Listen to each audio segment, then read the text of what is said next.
In the market, just like real life, failure is a brilliant teacher. So what can we learn from the failures over the last year? Wait, what do I need to atone for?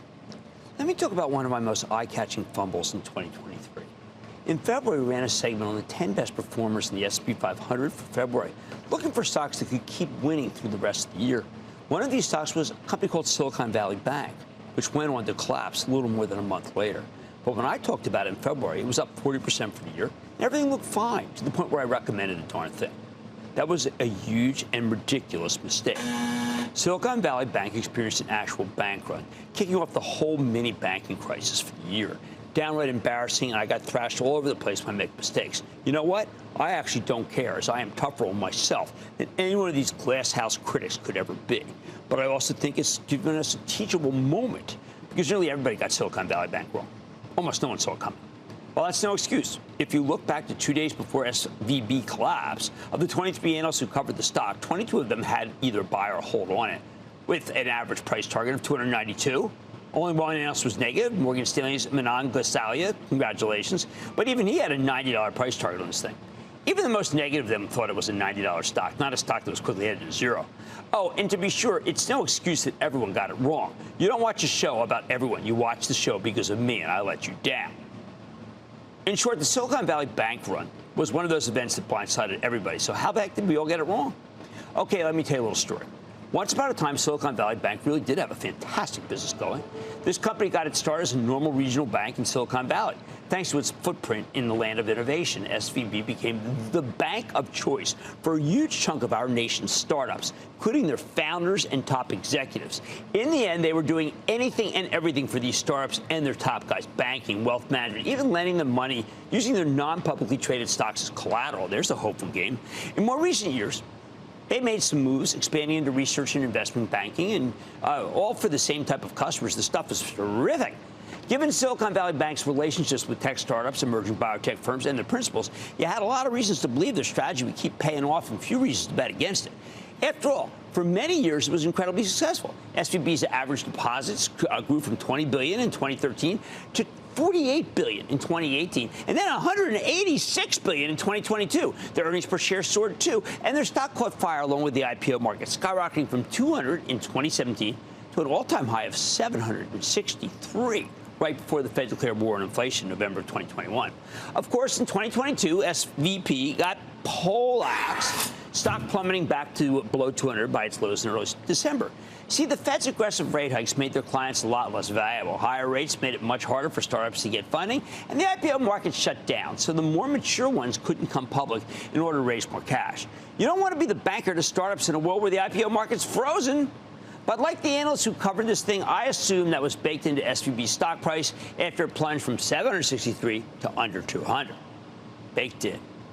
Still, why was I so optimistic that SVB could go higher when I talked about it a little over a month before it went under?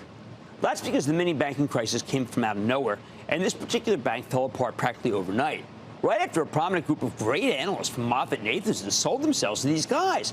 I counted on nothing to get it right. They're such smart people. I thought they would have checked this out better. I don't know. It seemed reasonable, but it was wrong. But remember, I need to get it right for you, not MoffettNathanson.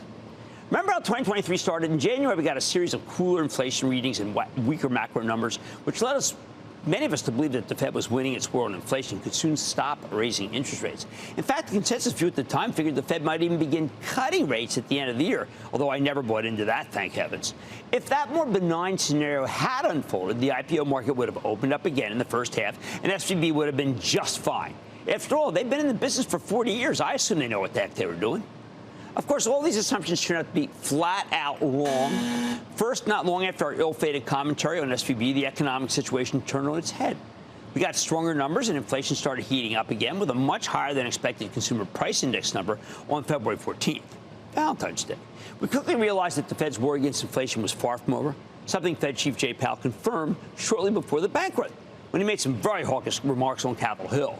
It's no coincidence that Silicon Valley Bank imploded 2 days later. So you got to understand, SVB had not one, but it had two problems, and neither one of them were readily apparent until they smacked us in the face.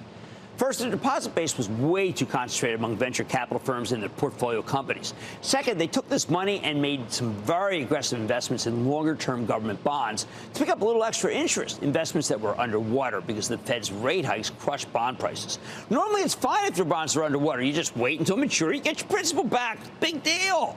But when Silicon Valley Bank's venture capital depositors seemed to demand their money overnight, this company was forced to sell its bond portfolio, and it sold at huge losses. In the banking business, you need both a steady source of capital from your deposit base and a stable bond portfolio. Silicon Valley Bank had neither. A real bad mismatch that somehow had been blessed by the regulators. So all of a sudden, SVB needed capital badly, but they couldn't raise it, even as the deposit outflows were coming fast and furious, even being tweeted on about, hey, it's time to get out. In response, the regulators seized the bank, closed it, wiping out the common stock. Better late than never, I guess. So that's what happened here. When we talked about SVB positively in early February, we were giving our best opinion on the story with the information we had at the time, information blessed by the regulators. Shortly after, though, the macroeconomic situation changed. I wish I'd circled back to this one and told you to forget about it at that point. But, man, none of the sell-side analysts got this one right either, because SVB really wasn't that forthcoming about the level of risk they were taking.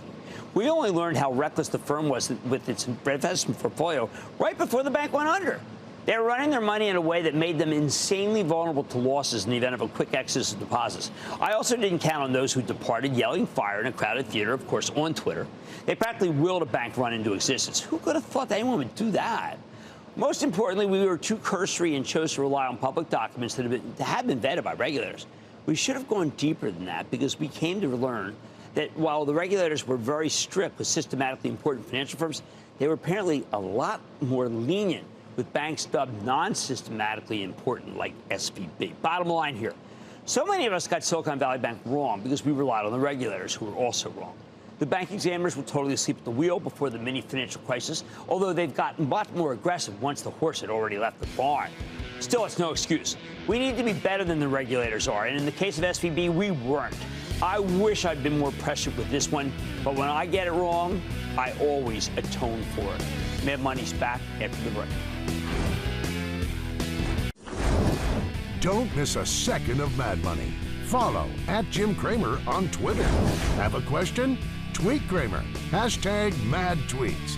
Send Jim an email to madmoney@cnbc.com or give us a call at 1-800-743-CNBC. Miss something? Head to madmoney.cnbc.com.